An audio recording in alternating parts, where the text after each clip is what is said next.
صرف چند گز زمین کے لالچ نے ایک شخص کی پوری زندگی کیسے برباد کر دی۔ گھر بھی گیا، عزت بھی گئی اور آخر میں سب کچھ ہاتھ سے نکل گیا۔ آخر ایسا کیا ہوا؟ ہم سب اپنی زندگی میں اپنا ایک گھر بنانے کا خواب دیکھتے ہیں، لیکن کچھ لوگ محنت کرنے کے بجائے آسان راستہ ڈھونڈتے ہیں اور یہی ایک غلط فیصلہ آگے جا کر پوری زندگی خراب کر دیتی ہے۔ یہ کہانی بھی ایک ایسے ہی شخص عالم کی ہے۔ عالم کے محلے میں ایک بڑا اور پرانا گھر تھا۔ اس کے مالک حسن چاچا شہر سے باہر رہتے تھے، اس لیے وہ گھر زیادہ تر بند ہی رہتا تھا۔ عالم نے سوچا، اتنی خالی جگہ پڑی ہے، اگر میں تھوڑا سا حصہ استعمال کر لوں تو کس کو کیا ہی فرق پڑے گا۔ اس سوچ کے ساتھ عالم نے آہستہ آہستہ گھر کے پچھلے حصے کی خالی زمین پر دیوار بنا لی اور ایک چھوٹا سا کمرہ بھی بنا لیا۔ حسن چاچا سال میں کبھی ایک بار آتے، جب آئے تو انہوں نے دیکھا کہ اس کے زمین پر عالم نے دیوار کھڑا کر لی ہے اور ایک کمرہ بھی بنا لیا ہے۔ تو انہوں نے جھگڑا کرنے کے بجائے صرف اتنا کہا، جانے دو، غریب آدمی ہے، شاید ضرورت مند ہوگی۔ حسن چاچا کی نرمی کو عالم نے ان کی کمزوری سمجھ لیا۔ وقت گزرتا گیا اور عالم کا حوصلہ اور لالچ بڑھتا گیا۔ اب اس نے نہ صرف ایک کمرے کو کافی سمجھا، بلکہ پورے خالی زمین پر اپنا مکان بنا لیا اور باقی جگہ پر اپنا قبضہ جما لیا۔ کچھ سال بعد حسن چاچا ہمیشہ کے لیے واپس آئے۔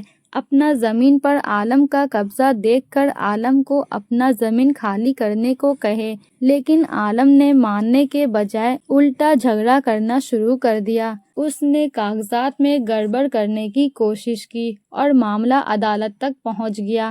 زمین کا مقدمہ کئی سال تک چلتا رہا، لیکن عالم نے زمین واپس نہیں کی۔ حسن چاچا کو مقدمہ میں ہر پیشی پر وکیل کی فیس، عدالت کے چکر، وقت کی بربادی اور الگ پریشانی۔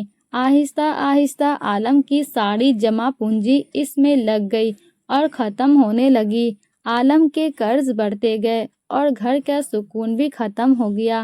آخر کار عدالت نے 5 سال بعد تمام ثبوت دیکھنے کے بعد فیصلہ حسن چاچا کے حق میں سنایا۔ عدالت نے حکم دیا کہ عالم کو فوراً حسن چاچا کی زمین خالی کرے اور جو مکان اس نے غیر قانونی طور پر بنایا تھا اسے گرا دیا جائے، کیونکہ وہ ناجائز قبضہ تھا۔ ایک ہی دن میں 10 سال کی چالاکی سے کی گئی محنت، لاکھوں روپے اور سارے خواب مٹی میں مل گئے۔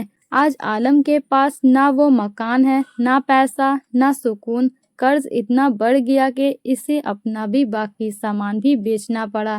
عالم کا جو عزت پہلے لوگوں کو دلوں میں تھی وہ بھی ختم ہو گئی۔ اب لوگ عالم کی مثال دے کر دوسرے کو سمجھاتے ہیں کہ لالچ مت کرنا زندگی میں کبھی، لالچ کا انجام بہت برا ہوتا ہے۔ اس کہانی سے ہمیں یہ سبق ملتی ہے کہ کسی دوسرے کے حق کے زمین پر ناحق قبضہ کر کے اپنا گھر بنا لینا، کسی کے چیز پر ناجائز نظر رکھنا یا دھوکہ دے کر قبضہ کرنا وقتی فائدہ تو دے سکتا ہے، لیکن اس کا انجام نقصان، رسوائی اور پچھتاوا ہوتا ہے۔ لالچ میں انسان ایسے قدم اٹھاتا ہے جس کا نقصان اسے پوری زندگی اٹھانا پڑتا ہے۔ یاد رکھیں، سچ ایک دن ضرور سامنے آتا ہے اور انصاف آخرکار ہو کر رہتا ہے۔ حلال روزی اور ایمانداری میں ہی برکت ہے، جبکہ لالچ اور ناجائز زمین پر قبضہ کرنا انسان کو دنیا میں بھی اور آخرت میں بھی نقصان اور عذاب ہے۔